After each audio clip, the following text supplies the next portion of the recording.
أعوذ بالله من الشيطان الرجيم. بسم الله الرحمن الرحيم.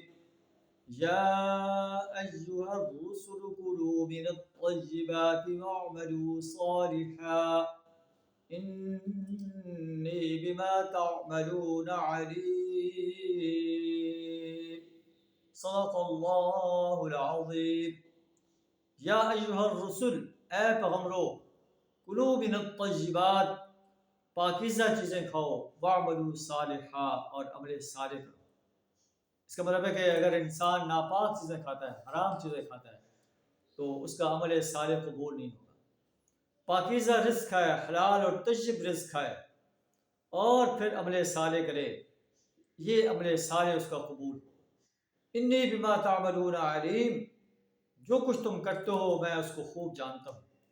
وَإِنَّ هَذِهِ أُمَّتُكُمْ أُمَّةٌ وَاحِدَةٌ، یہ تمہاری امت ایک ہی امت ہے، ایک ہی تمہاری دعوت ہے، اور میں تمہارا رب ہوں۔ فَاتَّقُونِ، پس تم مجھ سے ڈرو۔ فَتَقَطَّعُوا أَمْرَهُمْ بَيْنَهُمْ زُبُرًا، مگر بعد میں لوگوں نے اپنے دین کو ٹکڑے ٹکڑے کر دیا آپس میں، ہر گروہ کے پاس جو کچھ بھی ہے اس میں وہ مگن ہے۔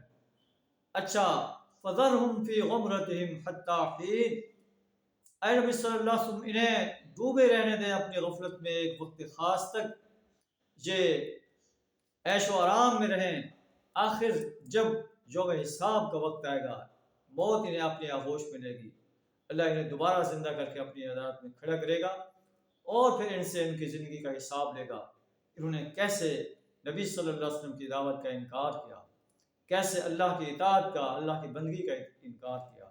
اللہ سبحانہ تعالیٰ ہمیں اپنی ہی بندگی، اپنی ہی پرستش، اپنی ہی اطاعت، اپنی ہی غلامی اختیار کرنے کی توفیق عطا فرمائے، حلال اور طیب رزق کھانے کی توفیق عطا فرمائے، حرام رزق سے اپنی پناہ عطا فرمائے۔